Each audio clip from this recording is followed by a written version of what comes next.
Kalau kamu mau membuat atau membangun channel YouTube baru di tahun baru ini, video ini cocok banget buat kamu. Hai, saya Michael Sugiarto. Buat kalian yang baru pertama kali kenal saya adalah host dari channel YouTube Teknobi yang sudah saya mulai sejak tahun 2018. Dan sekarang sudah punya 1,3 juta subscribers lebih.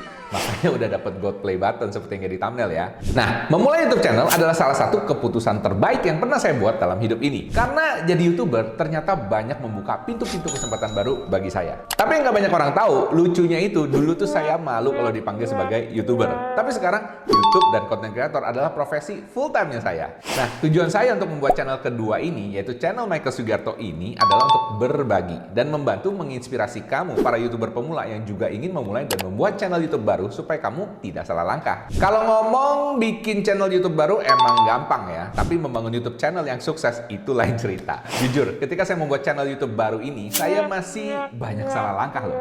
Padahal udah dapat 1 juta subs di channel sebelumnya. Karena ternyata cara membuat channel YouTube 5 tahun lalu ilmunya agak berbeda ya dengan tahun baru ini. Makanya video ini juga cocok buat kamu yang udah punya YouTube channel tapi perkembangannya belum cepet atau masih begitu-begitu aja. Makanya saya bikinin video ini buat kamu supaya kamu nggak mengulangi kesalahan yang saya buat. Jadi bisa langsung dapat shortcut dan nggak perlu babat alas lagi. Nah, kali ini saya akan beberkan 3 hal penting belajar dari kesalahan di awal saya membuat channel ini yang sudah saya praktekkan sendiri dan terbukti berhasil meningkatkan views hingga mencapai 57.000 subscribers di channel YouTube baru yang ini. Pastikan kamu nonton sampai akhir ya, karena nanti di cara yang ketiga ini menurut saya yang paling krusial. Karena kalau paham cara ketiga ini, kamu bakalan melejit channelnya dengan lebih cepat. Nah, penasaran nggak? Pengen tahu nggak gimana caranya? Kalau kamu pengen, langsung klik like sekarang ya. Jangan lupa juga diklik share video ini ke WA kamu sendiri, biar nanti gampang ingetnya. Yuk, langsung kita belajar jadi konten kreator sukses bareng gua, Michael Sugiarto. Let's go! Nah, di video kali ini gua akan share 3 hal penting yang saya lakukan kalau membuat channel YouTube baru di tahun baru ini. Tapi sebelum kita lanjut ke topik, gua mau share dulu salah satu komentar subscriber channel ini yang bikin gua happy. Oke, ini komentarnya dari Zulfan LCS. 2 minggu lalu 267.000 subscribers. Wih, luar biasa Zulfan. Sekali lagi saya ucapkan terima kasih banyak Bang untuk share ilmu buat YouTuber pemula. Channel saya baru mulai upload 1 November. Nggak salah nih, 1 November udah 267.000 subscribers. Luar biasa banget Zulfan ya. Sampai sekarang kira-kira udah hampir 2 bulan. Udah monet dan udah dapet 160.000 subscribers. Sekali lagi saya ucapkan banyak terima kasih. Thank you banget guys. Komentar-komentar kayak gini yang bikin gue makin semangat bikin video buat kamu. So, make sure kamu komentar yang bikin gue tambah semangat di video kali ini juga ya. Nanti komentar kamu yang paling bagus dan nyambung dengan video kali ini akan gue pin. Dan gue akan baca di video berikutnya. Jadi pastikan kamu like dan komen di video ini ya. Oke, kita langsung lanjut ke topik hari ini. Let's go! Oke, ini dia 3 hal penting yang saya lakukan kalau membuat YouTube channel baru di tahun baru ini. Yang pertama adalah lakukan riset market. Oke, jadi gue mau cerita kesalahan gue dulu di awal mula bikin channel Teknobi. Pertama-tama gue bikin channel Teknobi tahun 2018 itu, gue sama sekali nggak ngecek market guys, oke? Jadi gue cuma nge-share sesuai dengan apa yang gue suka aja. Dan hoki juga kebetulan waktu itu, apa yang gue suka itu ternyata orang lain juga suka gitu ya. Dan itu paling bagus sih, itu idealnya gitu ya. Tapi pada saat gue bikin channel Michael Sugiarto ini kebalikannya, ya kan? Karena gue terlalu paham, ya kan? Gue milih kategori yang gue pikir RPM-nya tinggi, bisa cuan banyak, ya kan? Karena AdSense-nya tinggi. Tapi ternyata gue nggak suka. Untuk itu gue merumuskan satu hal yang menurut gue penting banget buat kalian untuk riset market di awal-awal ketika bikin sebuah channel baru ya. Ini namanya PSM. Apa itu? Langsung kita lihat ya. Jadi PSM itu singkatan ya. P itu passion. Nah, kalau ngomong passion itu artinya kamu mesti bikin sesuatu atau topik yang sesuai dengan passionmu. Apa yang kamu suka. Nah, masalahnya lu bisa tahu passion lu tuh di mana. Cara tahu untuk passionmu di mana itu saran gue adalah coba ngecek kira-kira hal-hal yang suka kamu lihat ketika kamu nge-scroll YouTube ataupun TikTok gitu ya. Apa sih yang kamu lihat paling lama, yang paling sering? Nah, jadi algoritma itu bisa ngebantu kita untuk ngelihat passionnya kita. Kalau udah tahu kira-kira mungkin passion kamu misalnya makan-makan ya kan, atau travel, atau misalnya nonton film ya kan, apapun itu ya kan. Nah, coba lihat channel-channel serupa. Ada nggak yang bikin juga sesuai dengan passionnya kamu? Apakah itu rame nggak ya? Coba kamu lihat dalam 1-2 bulan terakhir, ada nggak video-video mereka mencapai 100.000 views? Nah, itu indikasi yang bagus guys ya, untuk mengetahui apakah passion kamu itu bisa ditranslate jadi sebuah channel yang sukses. Yang kedua, kalau udah ngomongin passion, next yang kamu perlu ada juga adalah skill. Yes. Percuma aja kalau misalnya passion lu itu mengenai masak atau resep masakan, tapi lu nya nggak bisa masak. Atau misalnya kamu punya passion travel, kamu suka banget lihat orang travel, tapi kamu tidak punya waktu untuk travel. Ya kan? Artinya kamu nggak bisa bikin konten. Paham di sini ya? Jadi skillnya juga mesti mumpuni ya guys ya. Kalau misalnya kamu suka dengan sesuatu, coba perhatikan ya kan, apakah kamu punya kapabilitas untuk bikin video-video seperti itu ya. Jadi kamu mesti ngecek dulu ya. Dan caranya juga simpel banget, coba lihat resource-nya kamu sendiri ya. Kamu bisanya apa, tersedianya apa, dan kalau misalnya nggak ada, coba kamu bisa belajar nggak dari orang lain. Gimana caranya untuk mumpuni supaya skill kamu itu bisa kepake juga untuk bikin konten-konten yang kamu suka itu. Kemudian next yang menurut gue penting banget adalah money. Nah, meskipun ini penting guys, banyak orang kadang-kadang cuma ngelihat ini doang. Which is ini terjadi ketika gue bikin channel ini. Gue cuma lihat di money-nya doang ya kan. Jadi gue ada money, ada skill. The problem is gue nggak punya passion di situ. Jadi kalau ngomongin stok, ngomongin apalah investasi kayak gitu, gue nggak terlalu punya passion di situ. Ya ada lah, gue ngerti-ngerti dikit gitu ya. Tapi gue bukan orang yang kayak tiap hari ngeliatin, mantengin, kayak liatin lilin dan lain sebagainya. Gue bukan orang kayak gitu ya. Jadi gue susah untuk ngejelasin kayak gituan. Bisa paham di sini ya. Tapi karena di sini sekarang kita ngomonginnya konten, ini merupakan sesuatu yang gue passionate banget ya. Lu kasih gue satu baris tulisan aja, gue bisa ngomong berjam-jam ya. Ngejelasin masalah itu. Seperti sekarang ini ya. Nah di lain pihak kalau kamu punya passion, punya skill, tapi ini nggak bisa menghasilkan uang, itu juga percuma, ya kan? Kenapa? Karena artinya kamu kayak kerja sukarela aja gitu ya. Kerja nggak dibayar ya. Kalau kamu suka ya nggak ada masalah gitu ya. Tapi kan at least YouTube-mu ini ataupun juga apapun yang kamu kerjakan ini kalau bisa menghasilkan sesuatu ya kan? Karena kalau nggak, ya kita nggak merasa di-appreciate. It's not really about the money ya kan? Tapi money itu adalah hasil dari apresiasi apa yang kita kerjakan. Setuju ya? Oke. Nah, jadi yang idealnya gimana Pak? Jadi yang idealnya adalah kamu perlu punya irisan dari ketiga ini, PSM ya. Nah, kayak gini guys ya. Jadi your niche yang kamu pilih harus ada irisan antara passion yang kamu suka, skill yang kamu bisa, dan kemudian juga bisa menghasilkan uang. Paham di sini ya? Nah, teknik selanjutnya yang akan gue lakukan kalau gue membuat channel YouTube baru tahun baru ini adalah identifikasi kekuatan utamamu. Nah, itu guys ya, ini menurut gue penting banget. Jadi kesalahan gue ketika gue bikin channel YouTube yang ini ya adalah pertama-tama gue kurang melihat apa sih kekuatan utamanya gue. Gue nggak ngeliat itu karena gue salah fokus. Gue fokusnya ke cara cari cuan yang cepat.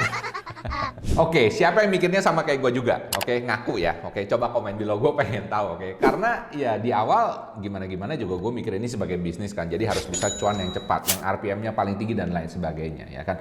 Tapi gue nggak ngelihat kekuatan utama gue bukan di situ. Meskipun gue tahu itu bagus gitu ya, bisa cuan dengan cepat, tapi kekuatan utama gue bukan di situ. Tapi Pak, gimana caranya saya bisa tahu kekuatan utama saya di mana Pak? Kalau kamu nggak tahu kekuatan utama kamu di mana, oke, gue akan kasih tahu rumusnya ya. Gunakan yang namanya 4W1H. Oke, 4W1H ya. Jadi lihat apa yang kamu bisa buat jadi konten. Hal sesuatu yang tidak dipunyai oleh orang lain, cuma kamu yang punya. Nah, 4W1H ini apa sih? 4W1H yang pertama adalah who. Siapa dirimu? Coba cek profesimu, ya kan? Apakah kamu seorang ibu rumah tangga? Kamu seorang dokter? Kamu seorang pelajar? Kamu seorang pekerja ABC dan lain sebagainya, ya kan? Itu dulu yang pertama kali, profesi dirimu. Karena kenapa? Dari profesi ini sebenarnya banyak yang bisa kita ceritain ya. Jadi banyak orang mikir kadang-kadang profesinya dia itu membosankan ya. Padahal orang lain yang nggak seprofesi dengan kamu kadang-kadang tuh kepo, dia pengen tahu kira-kira ibu rumah tangga sehari-hari ngapain sih, dokter sehari-hari ngapain sih, polisi sehari-hari ngapain sih, ya kan, pelajar tuh sehari-hari ngapain sih. Paham di sini ya? Dan kamu bisa jadi suara ya kan untuk profesimu tersebut. Kamu bisa ngomongin ke orang, oke, gue memang pensiunan misalnya contohnya, gue pensiunan, tapi gue sehari-hari kerjanya gini loh, ya kan, gue bisa bikin diri gue berguna, kreatif bagi teman-teman gue atau orang-orang di sekeliling gue. Itu something kayak gitu guys. Nah, ini menurut gue bisa jadi bahan yang bisa diceritain ke orang lain.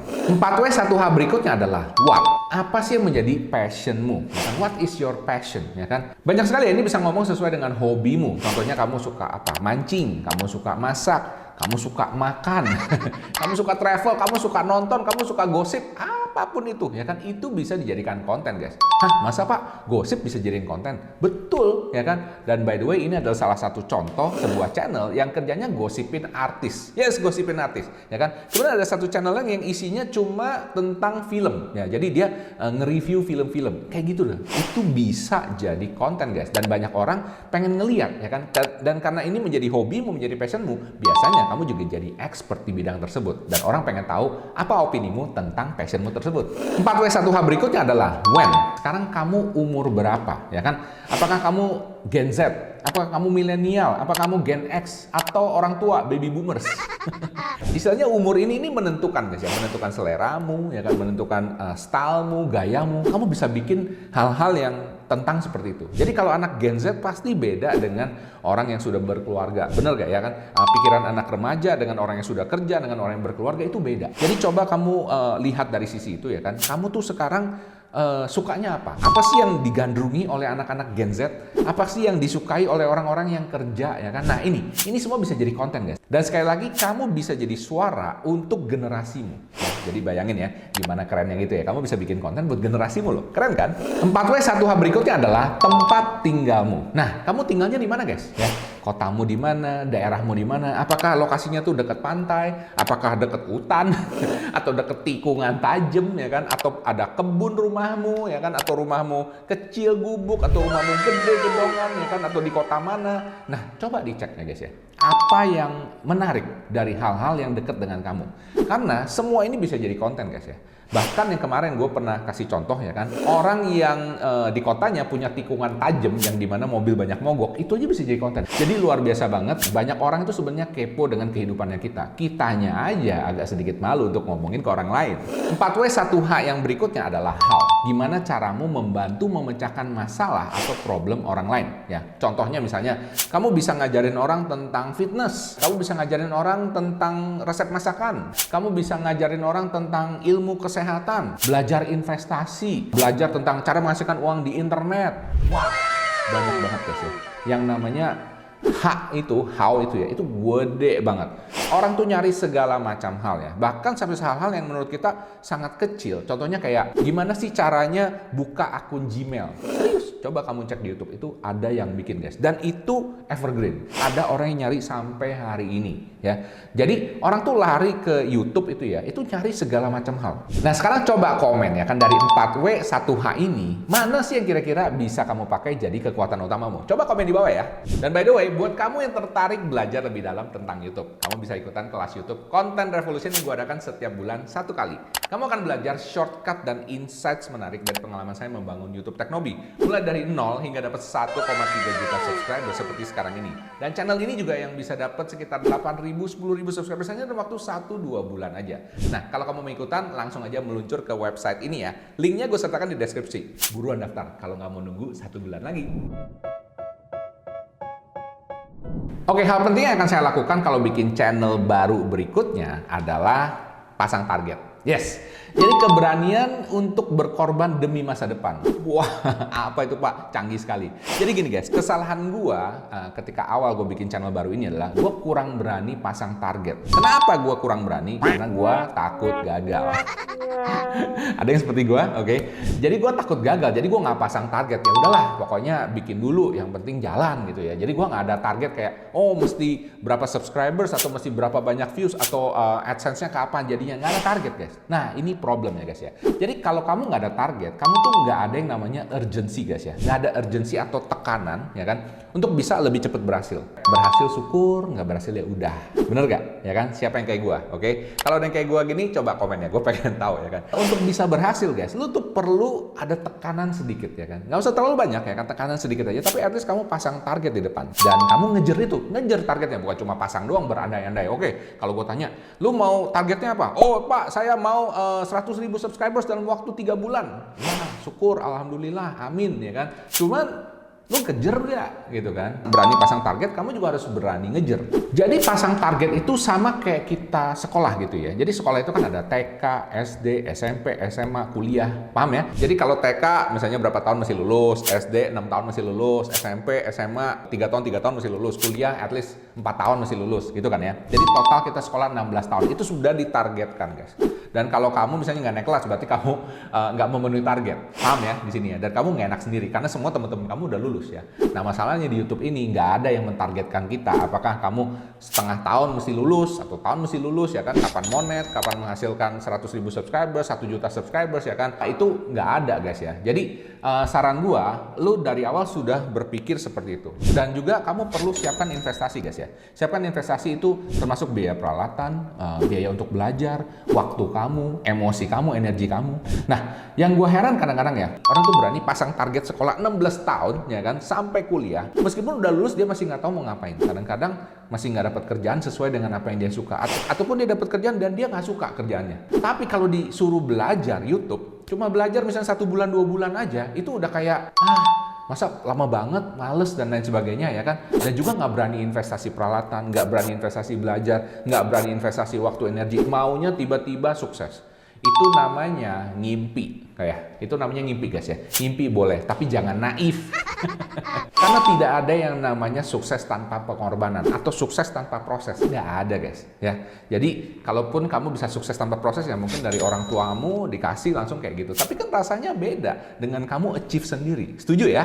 Kalau kamu mau berkarir sebagai YouTuber, siap-siap aja kerja banyak waktu di awal, nggak ada hasil ya kan, ngabisin energi, ngabisin waktu, ngabisin emosi, belum malunya kalau nggak ada yang nonton videonya ya kan. Tapi guys, kabar baiknya gini. Setiap kali gue bandingkan kerja bikin YouTube ini ya kan dengan 16 tahun sekolah. Menurut gue kerja bikin YouTube ini sedikit sekali pengorbanannya dibandingkan dengan 16 tahun sekolah. 16 tahun sekolah itu gede loh pengorbanannya, ya kan? Kamu ngabisin waktu, ngabisin duit, ya kan? Ngabisin tenaga, emosi, ya kan? Mungkin ditolak pacar di sekolah, gua nggak tahu, ya kan? Intinya lu 16 tahun tuh ngabisin banyak sekali waktu, guys ya. Dan itu juga belum ada jaminan berhasil. Kalau YouTube lu misalnya baru 1 tahun, 2 tahun, 3 tahun, ya kan? Masih belum membuahkan hasil.